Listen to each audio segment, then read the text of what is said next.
Chapter 26.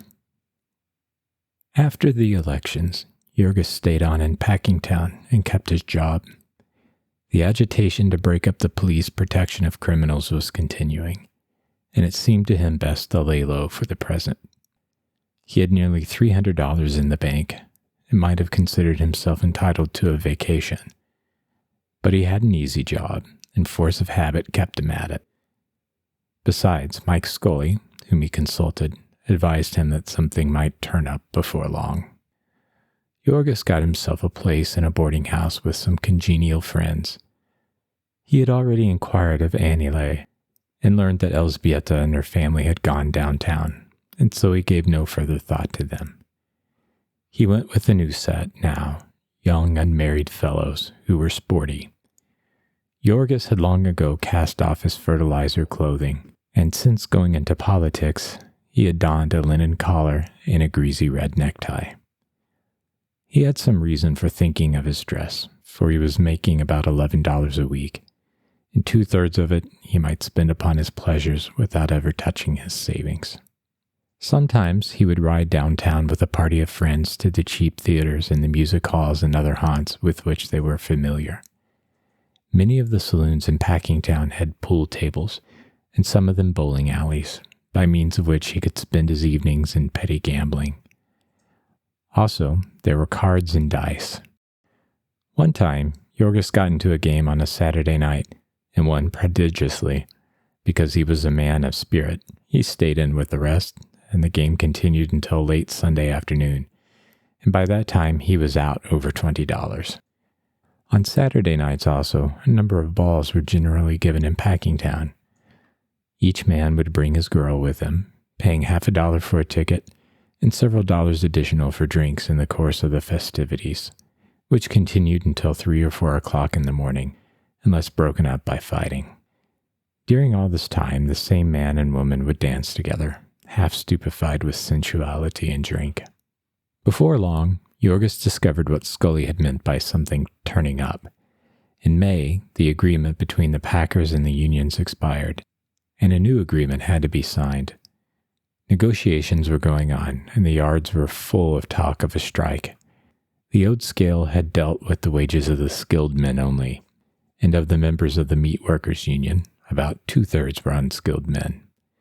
In Chicago, these latter were receiving, for the most part, 18.5 cents an hour, and the unions wished to make this the general wage for the next year.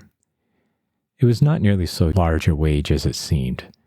In the course of the negotiations, the union officers examined time checks to the amount of $10,000, and they found that the highest wages paid had been $14 a week, and the lowest $2.05, and the average of the whole $6.65.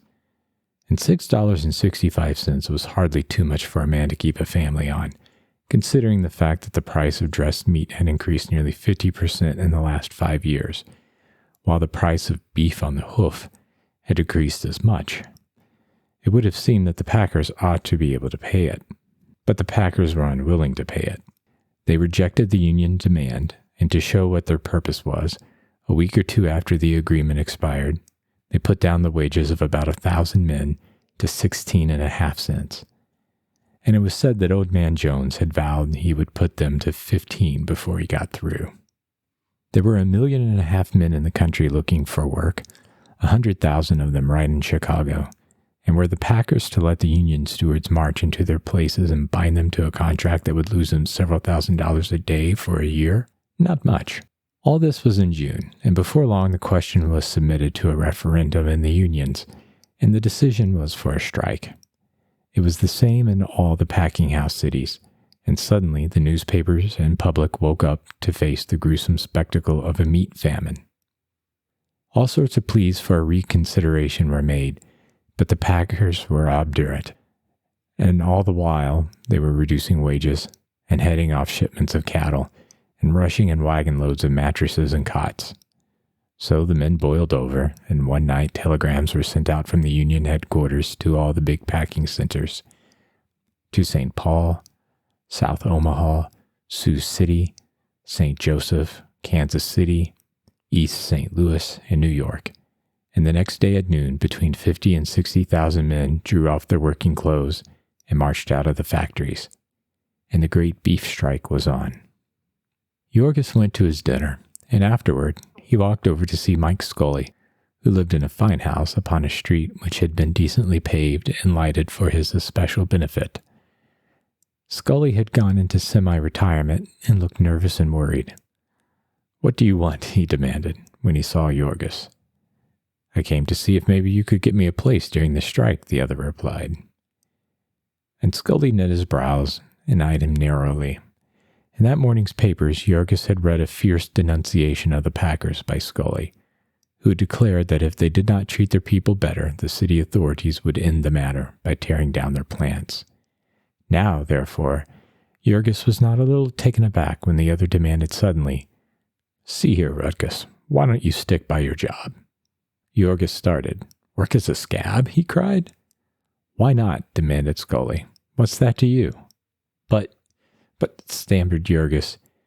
He had somehow taken it for granted that he should go out with his union. "The packers need good men, and need them bad," continued the other, "and they'll treat a man right that stands by them. Why don't you take your chance and fix yourself?" "But," said Jorgis, "how could it ever be of any use to you in politics?" "You couldn't be it anyhow," said Scully abruptly. "Why not?" asked Jorgis. "Hell, man," cried the other. "Don't you know you're a Republican? And do you think I'm always going to elect Republicans? My brewer has found out already how he served them, and there's the deuce to pay." Jorgis looked dumbfounded. He had never thought of that aspect of it before. "I could be a Democrat," he said. "Yes," responded the other, "but not right away. A man can't change his politics every day. And besides, I don't need you. There'd be nothing for you to do. And it's a long time to election day anyhow. And what are you going to do meantime?" "I thought I could count on you," began Jorgis. "Yes," responded Scully, "so you could. I never yet went back on a friend. But is it fair to leave the job I got you and come to me for another? I've had 100 fellows after me today, and what can I do? I've put 17 men on the city payroll to clean streets this 1 week. And do you think I can keep that up forever? It wouldn't do for me to tell other men what I tell you. But you've been on the inside, and you ought to have sense enough to see for yourself. What have you to gain by a strike?" "I hadn't thought," said Jorgis. "Exactly," said Scully. "But you'd better. Take my word for it. The strike will be over in a few days, and the men will be beaten. And meantime, what you can get out of it will belong to you. Do you see?" And Jorgis saw. He went back to the yards and into the workroom. The men had left a long line of hogs in various stages of preparation, and the foreman was directing the feeble efforts of a score or two of clerks and stenographers and office boys to finish up the job and get them into the chilling rooms. Jorgis went straight up to him and announced, "I have come back to work, Mr. Murphy." The boss's face lighted up. "Good man," he cried. "Come ahead." "Just a moment," said Jorgis, checking his enthusiasm. "I think I ought to get a little more wages." "Yes," replied the other, "of course. What do you want?"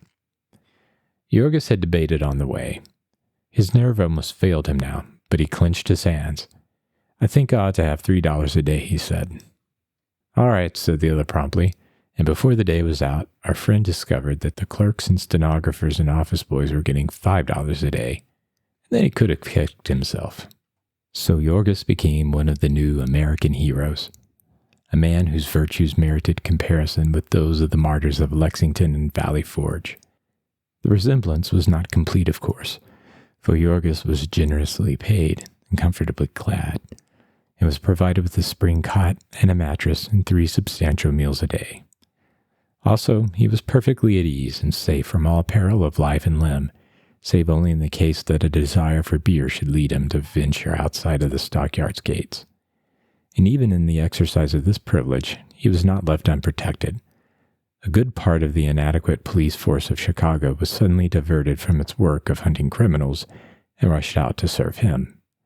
The police, and the strikers also, were determined that there should be no violence, but there was another party interested which was minded to the contrary, and that was the press.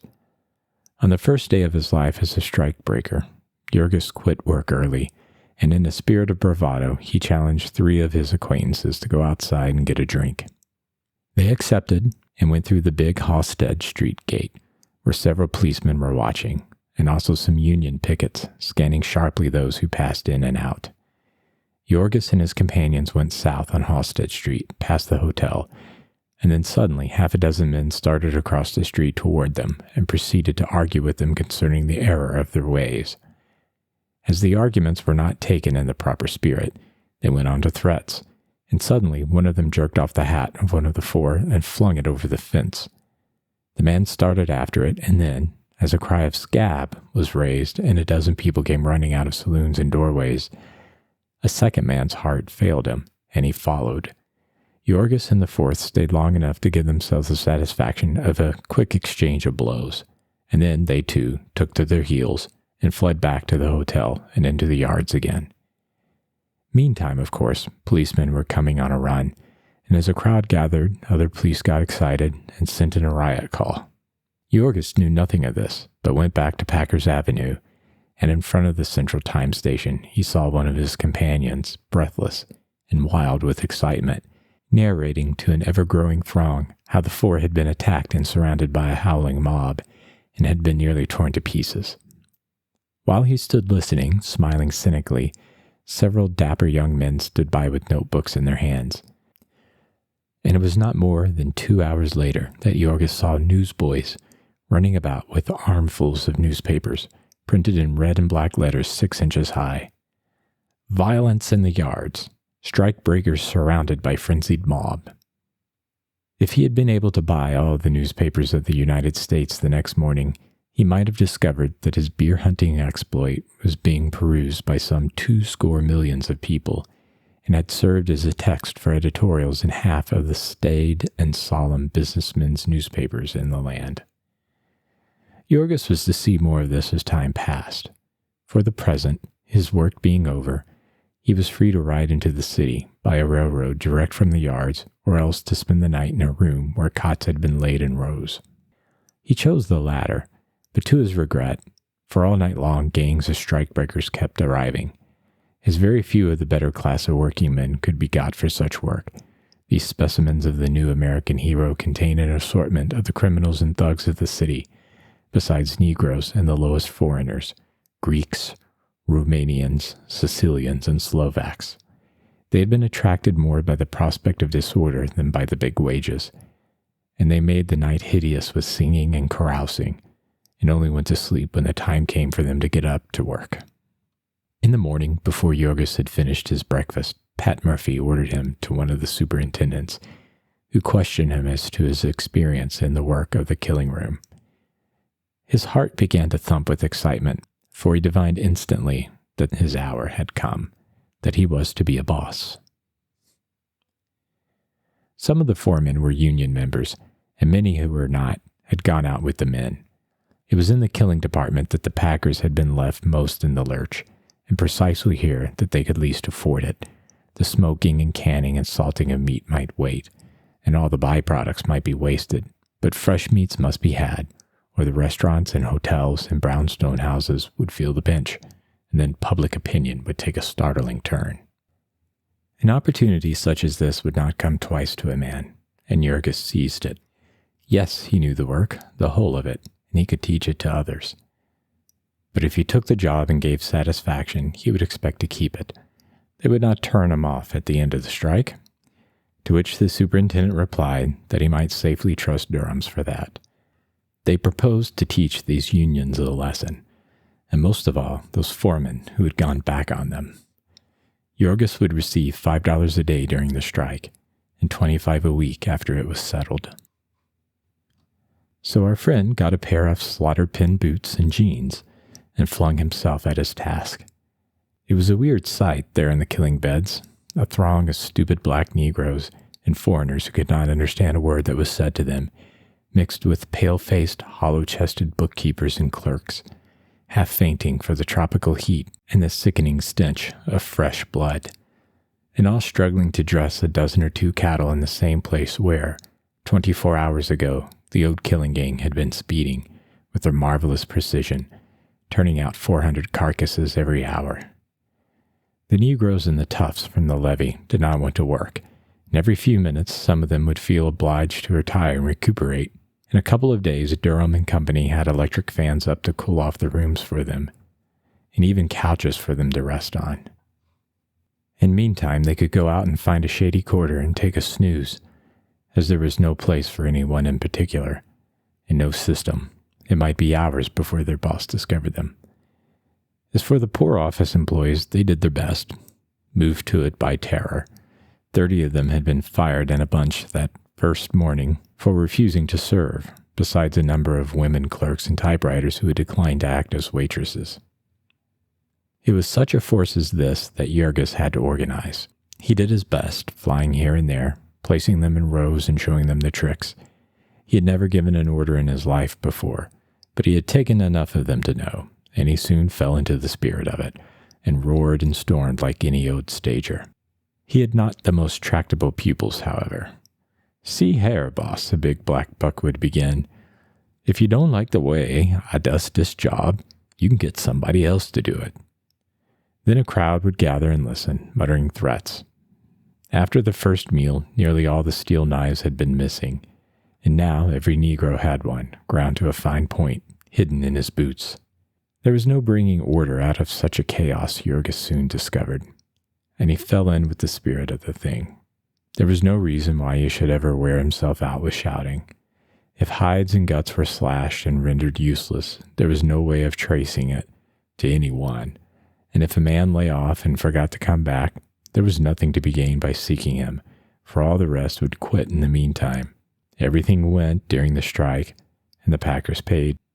Before long, Jurgis found that the custom of resting had suggested to some alert minds the possibility of registering at more than one place and earning more than $5 a day. When he caught a man at this, he fired him, but it chanced to be in a quiet corner, and the man tendered him a $10 bill in a wink, and he took them. Of course, before long this custom spread, and Jurgis was soon making quite a good income from it. In the face of handicaps such as these, the packers counted themselves lucky if they could kill off the cattle that had been crippled in transit and the hogs that had developed disease. Frequently in the course of a 2 or 3 days trip, in hot weather and without water, some hog would develop cholera and die, and the rest would attack him before he had ceased kicking. And when the car was opened, there would be nothing of him left but the bones. If all the hogs in this carload were not killed at once, they would soon be down with the dread disease, and there would be nothing to do but make them into lard. It was the same with cattle that were gored and dying, or were limping with broken bones stuck through their flesh.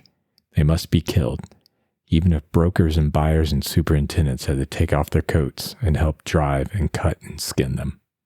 In meantime, agents of the packers were gathering gangs of Negroes in the country districts of the far South, promising them $5 a day and board, and being careful not to mention there was a strike.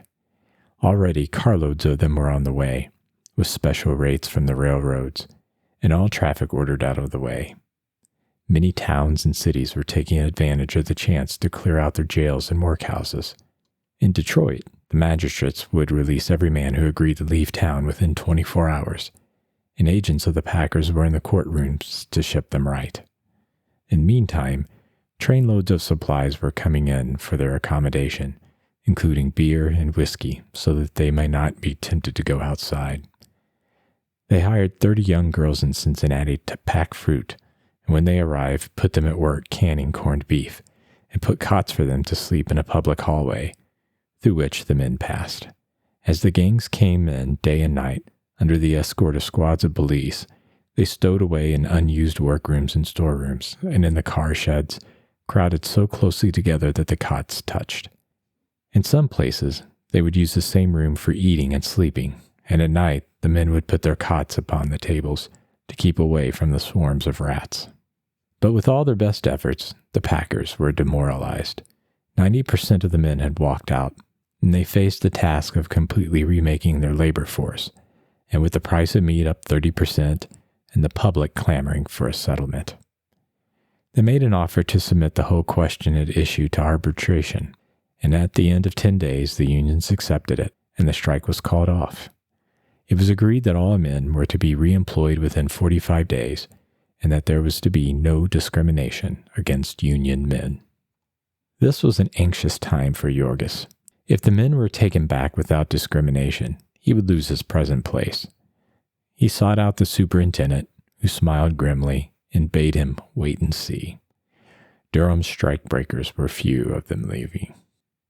Whether or not the settlement was simply a trick of the Packers to gain time, or whether they really expected to break the strike and cripple the unions by the plan, cannot be said. But that night, there went out from the office of Durham and Company a telegram to all the big packing centers. Employ no union leaders.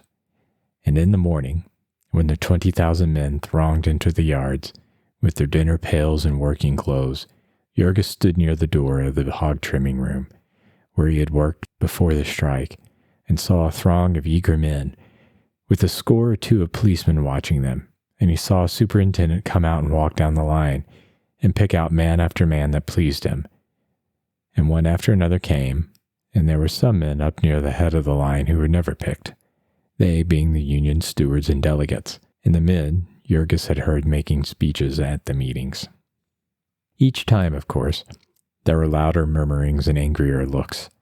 Over where the cattle butchers were waiting, Jorgis heard shouts and saw a crowd, and he hurried there.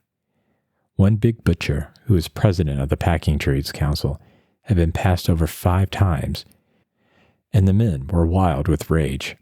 They had appointed a committee of 3 to go in and see the superintendent, and the committee had made 3 attempts, and each time the police had clubbed them back from the door. Then there were yells and hoots, continuing until at last the superintendent came to the door. "We all go back, or none of us do," cried 100 voices. And the other shook his fist at them and shouted, "You went out of here like cattle, and like cattle you'll come back." Then suddenly the big butcher president leaped upon a pile of stones and yelled, "It's off, boys. We're all of us quit again." And so the cattle butchers declared a new strike on the spot, and gathering their members from the other plants, where the same trick had been played, they marched down Packers Avenue, which was thronged with a dense mass of workers, cheering wildly. Men who had already got to work on the killing beds dropped their tools and joined them. Some galloped here and there on horseback, shouting the tidings, and with half an hour the whole of Packingtown was on strike again, and beside itself with fury. There was quite a different tone in Packingtown after this. The place was a seething cauldron of passion, and the scab who ventured into it fared badly. There were 1 or 2 of these incidents each day, the newspapers detailing them, and always blaming them upon the unions. Yet 10 years before, when there were no unions in Packingtown, there was a strike, and national troops had to be called, and there were pitched battles fought at night by the light of blazing freight trains. Packingtown was always a center of violence. In Whiskey Point, where there were 100 saloons and 1 glue factory, there was always fighting, and always more of it in hot weather. Anyone who had taken the trouble to consult the station house blotter would have found that there was less violence that summer than ever before, and this while 20,000 men were out of work, and with nothing to do all day but brood upon bitter wrongs. There was no one to picture the battle the union leaders were fighting, to hold this huge army in rank, to keep it from straggling and pillaging, to cheer and encourage and guide 100,000 people of a dozen different tongues through 6 long weeks of hunger and disappointment and despair. Meantime, the Packers had set themselves definitely to the task of making a new labor force. 1,000 or 2 of strikebreakers were brought in every night and distributed among the various plants. Some of them were experienced workers, butchers, salesmen, and managers from the Packers branch stores, and a few union men who had deserted from other cities, but the vast majority were green Negroes from the cotton districts of the far South, and they were herded into the packing plants like sheep. There was a law forbidding the use of buildings as lodging houses unless they were licensed for the purpose and provided with proper windows, stairways, and fire escapes. But here, in a paint room, reached only by an enclosed chute, a room without a single window and only 1 door, 100 men were crowded upon mattresses on the floor. Up on the 3rd story of the hog house of Jones's was a storeroom, without a window, into which they crowded 700 men, sleeping upon the bare springs of cots, and with a second shift to use them by day. And when the clamor of the public led to an investigation into these conditions, and the mayor of the city was forced to order the enforcement of the law. The Packers got a judge to issue an injunction forbidding him to do it. Just at this time, the mayor was boasting that he had put an end to gambling and prize fighting in the city. But here, a swarm of professional gamblers had leagued themselves with the police to fleece the strikebreakers. And any night, in the big open space in front of Brown's, one might see brawny Negroes stripped to the waist and pounding each other for money, while a howling throng of 3,000 or 4,000 surged about, men and women, young white girls from the country rubbing elbows with the big buck Negroes with daggers in their boots, while rows of woolly heads peered down from every window of the surrounding factories. The ancestors of these black people had been savages in Africa, and since then they had been chattel slaves, or had been held down by a community ruled by the traditions of slavery. Now, for the first time, they were free to gratify every passion, free to wreck themselves. They were wanted to break a strike, and when it was broken, they would be shipped away, and their present masters would never see them again. And so whiskey and women were brought in by the carload and sold to them, and hell was let loose in the yards. Every night there were stabbings and shootings, and it was said that the Packers had blank permits, which enabled them to ship dead bodies from the city without troubling the authorities. They lodged men and women on the same floor, and with the night there began a saturnalia of debauchery, scenes such as never before had been witnessed in America. And as the women were the dregs from the brothels of Chicago, and the men were for the most part ignorant country Negroes, the nameless diseases of vice were soon rife. And this where food was being handled, which was sent out to every corner of the civilized world. The Union stockyards were never a pleasant place, but now they were not only a collection of slaughterhouses, but also the camping place of an army of 15,000 or 20,000 human beasts. All day long, the blazing midsummer sun beat down upon that square mile of abominations, upon tens of thousands of cattle crowded into pens whose wooden floors stank and steamed contagion, upon bare, blistering, cinder-strewn railroad tracks, and huge blocks of dingy meat factories whose labyrinthine passages defied a breath of fresh air to penetrate them. And there were not merely rivers of hot blood and carloads of moist flesh, and rendering vats and soap cauldrons, glue factories and fertilizer tanks that smelt like the craters of hell. There were also tons of garbage festering in the sun, and the greasy laundry of the workers hung out to dry, in dining rooms littered with food and black with flies, in toilet rooms that were open sewers. And then at night, when this throng poured out into the streets to play, fighting, gambling, drinking and carousing, cursing and screaming, laughing and singing, playing banjos and dancing. They were worked in the yards all the 7 days of the week, and they had their prize fights and crap games on Sunday nights as well. But then around the corner, one might see a bonfire blazing, and an old gray-headed negress, lean and witch-like, her hair flying wild and her eyes blazing, yelling and chanting of the fires of perdition and the blood of the Lamb, while men and women lay down upon the ground and moaned and screamed in convulsions of terror and remorse. Such were the stockyards during the strike, while the unions watched in sullen despair, and the country clamored like a greedy child for its food, and the packers went grimly on their way. Each day they added new workers and could be more stern with the old ones, could put them on piecework, and dismiss them if they did not keep up the pace. Jorgis was now one of their agents in this process, and he could feel the change day by day, like the slow starting up of a huge machine. He had gotten used to being a master of men, and because of the stifling heat and the stench, and the fact that he was a scab, and knew it and despised himself.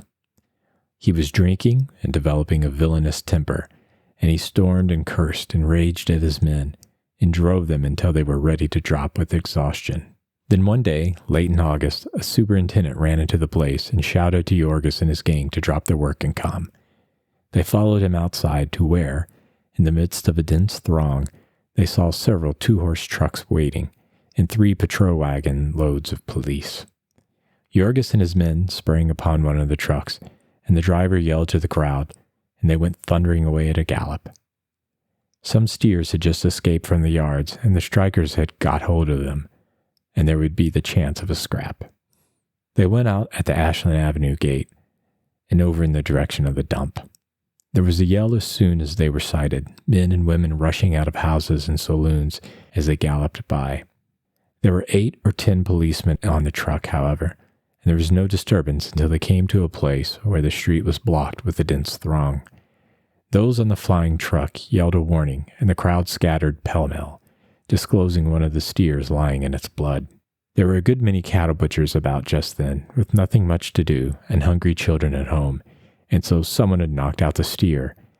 And as a first-class man could kill and dress one in a couple of minutes, there were a good many steaks and roasts already missing. This called for punishment, of course, and the police proceeded to administer it by leaping from the truck and cracking at every head they saw. There were yells of rage and pain, and the terrified people fled into houses and stores, or scattered helter-skelter down the street. Jurgis and his gang joined in the sport, every man singling out his victim and striving to bring him to bay and punch him. If he fled into a house, his pursuer would smash in the flimsy door and follow him up the stairs, hitting everyone who came within reach, and finally dragging his squealing quarry from under a bed or a pile of old clothes in a closet. Jurgis and 2 policemen chased the men into a barroom. One of them took shelter behind a bar, where a policeman cornered him and proceeded to whack him over the back and shoulders until he lay down and gave a chance at his head. The others leaped a fence in the rear, balking the second policeman, who was fat.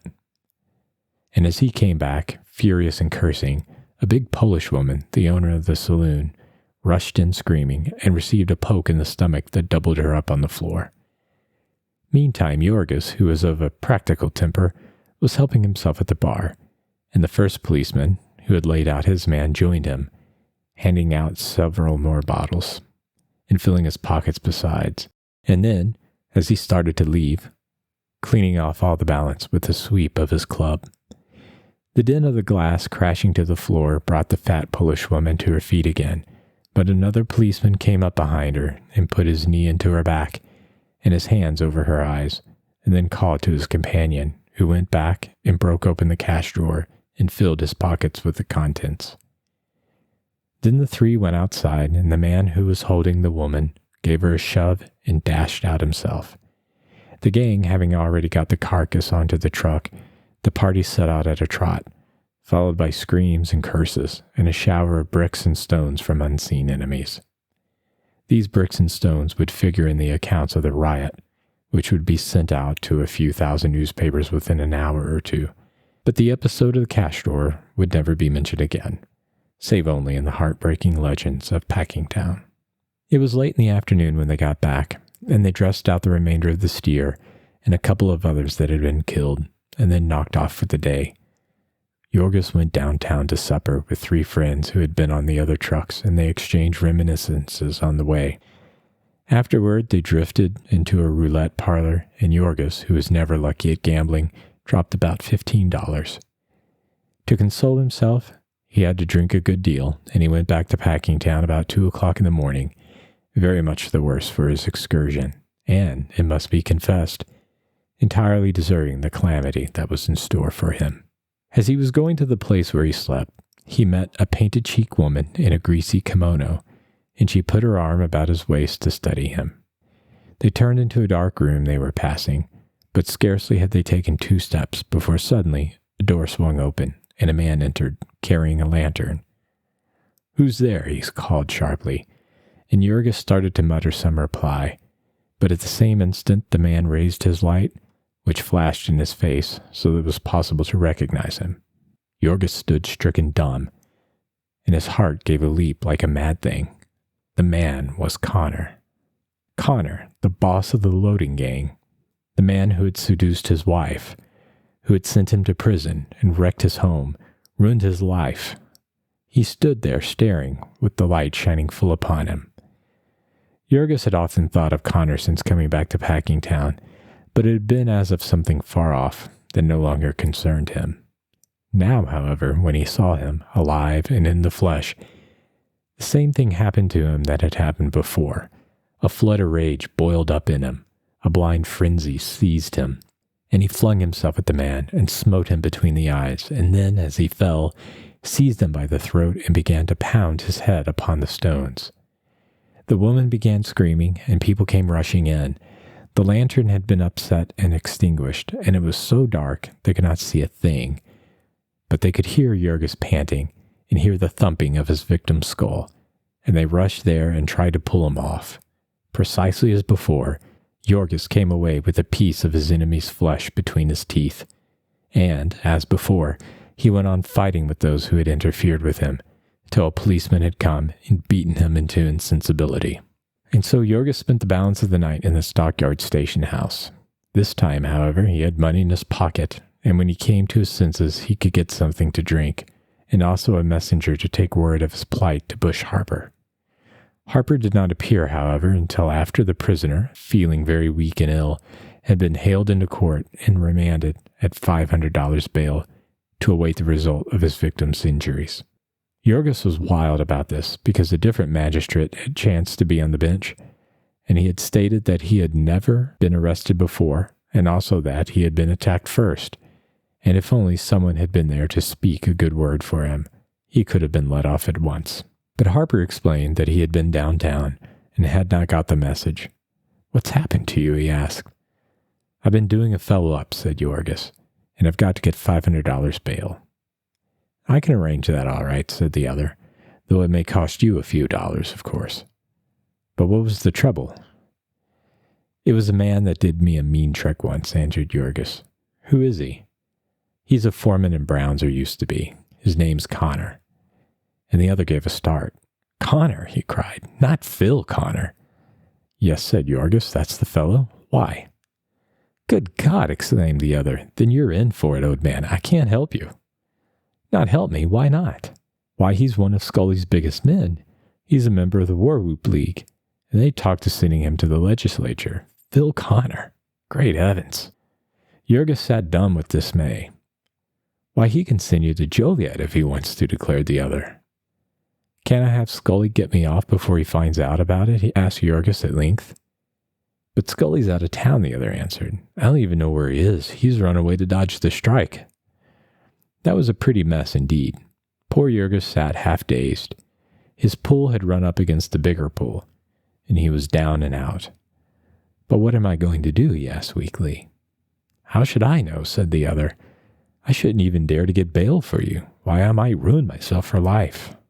Again there was silence. "Can't you do it for me?" Jurgis asked, "and pretend that you didn't know who had hit?"